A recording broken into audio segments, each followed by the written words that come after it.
Assalamualaikum warahmatullahi wabarakatuh. Apa kabarnya hari ini? Alhamdulillah, luar biasa. Allahu Akbar. Langsung saja ya, kita simak materi berikut ini. Kelas Udin mendapat giliran menjadi petugas upacara. Siswa yang tidak menjadi petugas akan menyanyikan lagu wajib nasional. Ini adalah gambar ketika kelas Udin mengadakan musyawarah untuk memilih lagu wajib nasional yang akan dinyanyikan pada waktu upacara. Para siswa bermusyawarah menentukan lagu dan petugas upacara. Hal itu sesuai dengan pengamalan sila keempat Pancasila. Pembagian petugas dilakukan secara adil. Hal itu sesuai dengan pengamalan sila kelima Pancasila. Nah, kalian pasti ingat simbol dari sila keempat dan sila kelima Pancasila. Sila keempat itu simbol atau lambangnya adalah kepala banteng. Untuk sila kelima, simbol atau lambangnya adalah padi dan kapas. Nah, di sini para siswa tadi sedang bermusyawarah. Bermusyawarah itu sesuai dengan sila keempat Pancasila. Dalam musyawarah tadi juga dilakukan pembagian petugas upacara. Pembagian petugas upacara dilakukan dengan adil. Itu sesuai dengan sila kelima Pancasila. Kita akan ingat kembali tentang sila-sila yang ada pada Pancasila. Adik-adik harus ingat bahwa panca itu artinya 5. Sila artinya aturan. Dan Pancasila artinya 5 aturan. Setiap sila memiliki lambang atau simbol.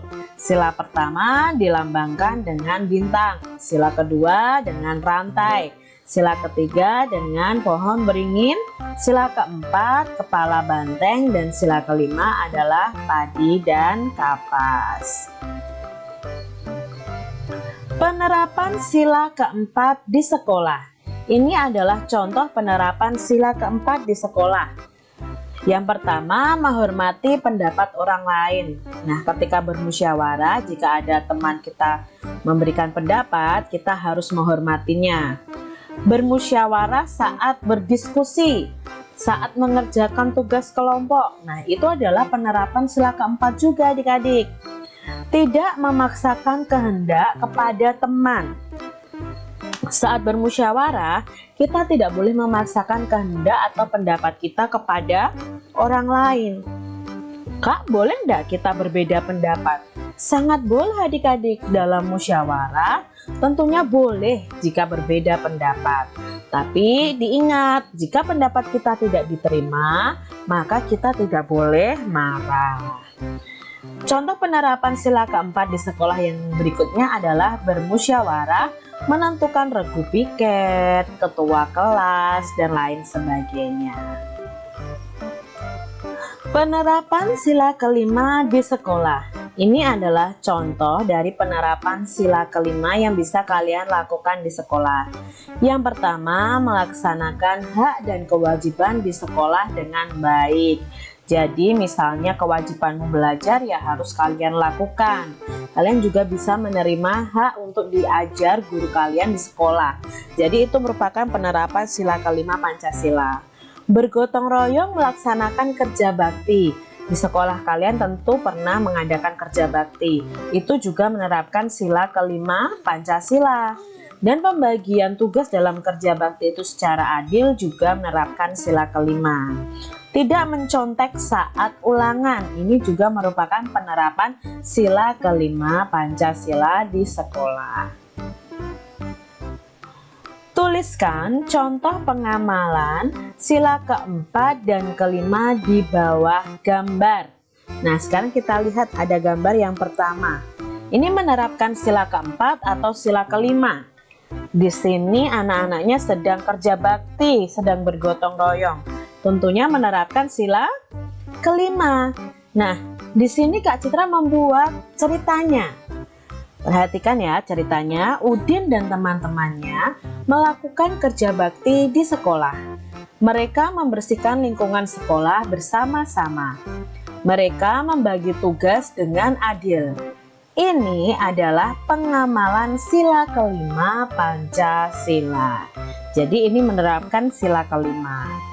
Gambar berikutnya, di sini kelihatan mereka sedang berdiskusi, sedang bermusyawarah menentukan jadwal piket. Berarti menerapkan sila keempat Pancasila.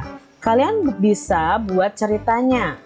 Kelas Lani sedang bermusyawarah menentukan jadwal piket kelas. Mereka saling menyatakan pendapat sehingga menghasilkan kesepakatan. Ini adalah pengamalan sila keempat Pancasila. Bu guru meminta siswa menuliskan lagu anak yang disukai. Bu guru membagikan kertas untuk menulis kepada semua siswa dengan adil. Mula-mula ada 275 lembar kertas. Kertas dibagikan pada siswa sebanyak 39 lembar. Berapa sisa kertas Bu guru? Nah, di sini berarti kita belajar mengenai pengurangan. Ya, ingat pengurangan dan penjumlahan itu bisa dikerjakan dengan dua cara, yaitu cara panjang dan cara pendek. Lalu bagaimana mengerjakannya dengan cara panjang? Kita perhatikan di sini. 275 kita uraikan dalam bentuk panjang dulu, maka sama dengan 207 ditambah 70 ditambah 5. 39 kita buat bentuk panjangnya 30 ditambah 9. Lalu kita kurangi keduanya ini. Ingat adik-adik, kita kurangi dari satuannya dulu. 5 dikurangi 9, apakah bisa adik-adik? Maka tidak bisa. Pinjam ke angka puluhannya, pinjam ke angka 7. Karena 7 dipinjam 1, maka sisanya 6. Terus puluhannya kemana Kak? Kita letakkan di sini. Jadi angkanya bukan 5 lagi, tapi menjadi 15. 15 dikurangi 9 sama dengan 6. Lalu yang puluhannya 0 dikurangi 0 sama dengan 0. 6 dikurangi 3 sama dengan 3. 200-nya tidak memiliki pengurang bawahnya, maka ditulisnya tetap. Bentuknya seperti ini. Baru kita gabungkan 236. Itu cara panjangnya. Lalu cara pendeknya Kak, kita buat bersusun terlebih dahulu. Sama seperti tadi, 5 dikurangi 9 itu tidak bisa. Kita pinjam ke angka 7. Angka 7-nya dipinjam 1. Maka angka 7-nya itu sisa 6 karena dipinjam 1. Lalu kita pindahkan ke belakang menjadi angka 15. 15 dikurangi 9 sama dengan 6. 6 dikurangi 3 sama dengan 3. Lalu di duanya tidak ada pengurangnya, maka hasilnya tetap sama. Jadi hasilnya sisa kertas Bu guru ada 236. Udin mempunyai 206 butir kelereng. Kelereng Edo lebih sedikit 55 butir. Berapa banyak kelereng Edo? Maka di sini kita bisa mengerjakannya dengan pengurangan karena kelereng Edo itu lebih sedikit. Berarti dari kelereng Udin dikurangi 55 butir. Nah, cara panjangnya sama seperti tadi. 206 sama dengan 200 ditambah, karena di sini dia tidak memiliki puluhan, Kak Citra tetap tulis angka 00, itu kita anggap sebagai puluhannya, ditambah 6. Lalu 55 butir sama dengan 50 ditambah 5. Kita kurangi dari satuan. 6 dikurangi 5 sama dengan 1. Ya. Kita dari belakang ini 6 kurangi 5 sama dengan 1, 0 kurangi 0 sama dengan 1, 0 dikurangi 5 adik-adik. 0 dikurangi 5 jangan kamu langsung tulis 5. 0 dikurangi 5 itu tidak bisa adik-adik. Maka kita pinjam ke area ratusannya. Nah, karena ratusannya dipinjam 1, maka sisanya 1. Lalu pinjamnya tadi kita letakkan di sini.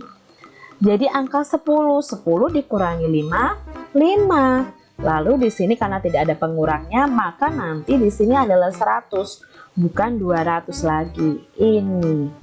Adik-adik ya. Lalu baru kita gabungkan, jawabnya 151. Sekarang cara pendeknya. 6 dikurangi 5 sama dengan berapa adik-adik?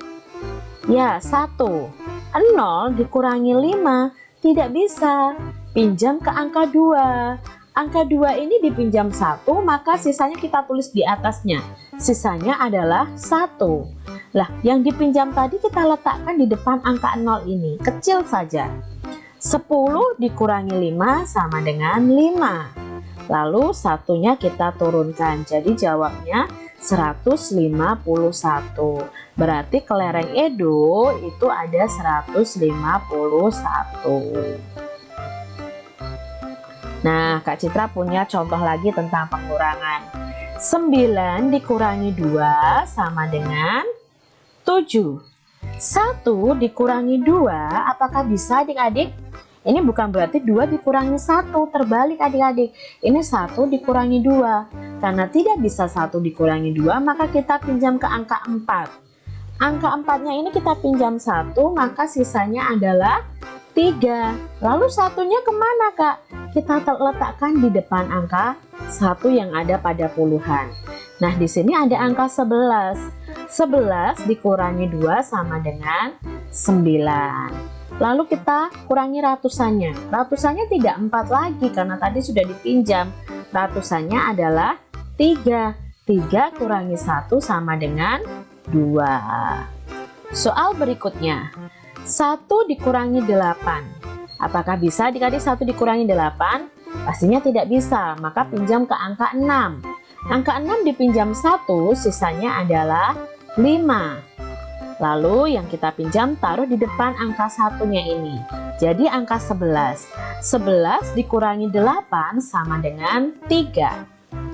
5 dikurangi 3 sama dengan 2.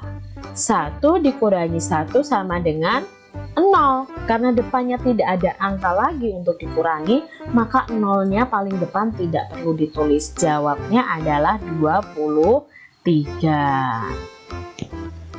Kita lihat soal selanjutnya.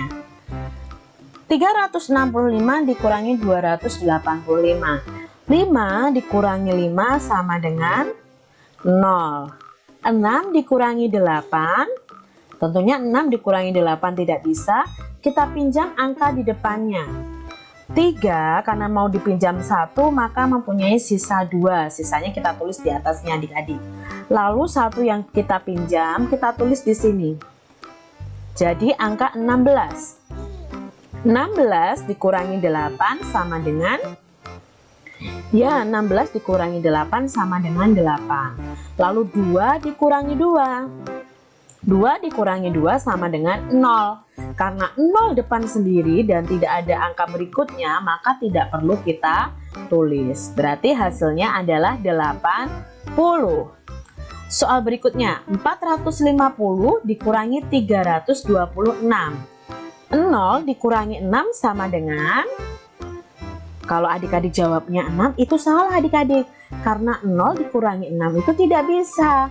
Maka kita pinjam satu angka di depannya. Kita pinjam ke angka 5. 5 karena dipinjam 1, maka sisanya adalah 4. Satunya kita letakkan di angka belakang. 10 dikurangi 6. Ya, 10 dikurangi 6 sama dengan 4. Lalu kita kurangkan yang puluhan. Tidak 5 lagi tapi 4.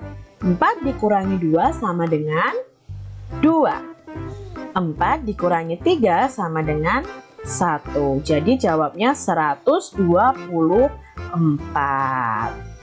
Kita lanjut ya adik-adik ya. 400 dikurangi 130. 0 dikurangi 0 sama dengan 0 pastinya.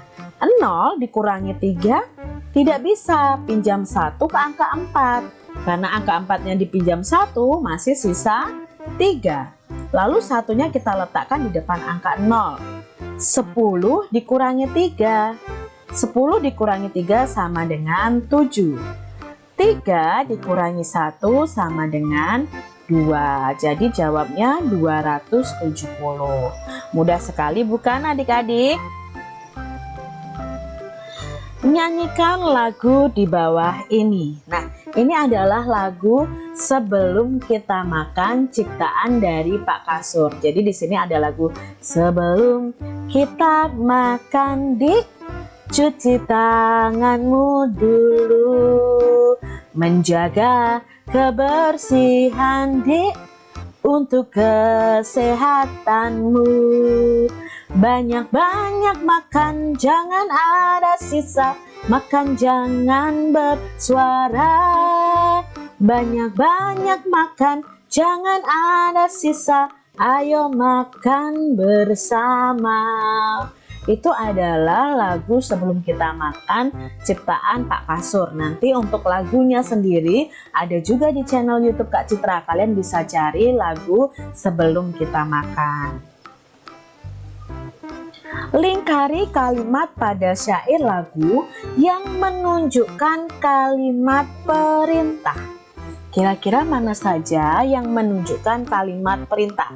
Kak Citra bisa menemukan ini nih adik-adik. Cuci tanganmu dulu, itu kalimat perintah.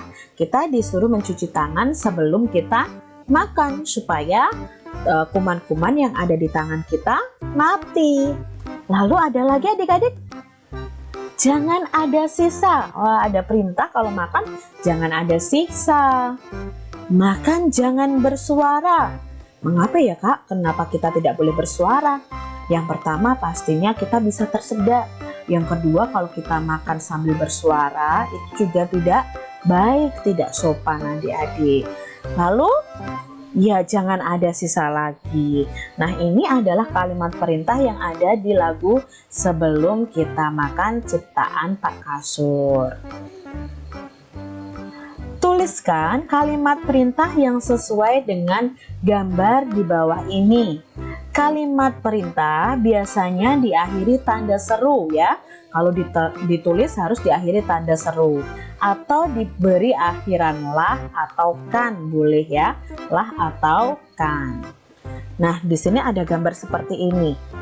Kalimat perintahnya apa ya yang bisa mencerminkan gambar ini? Kak Citra seperti ini nih, Dek.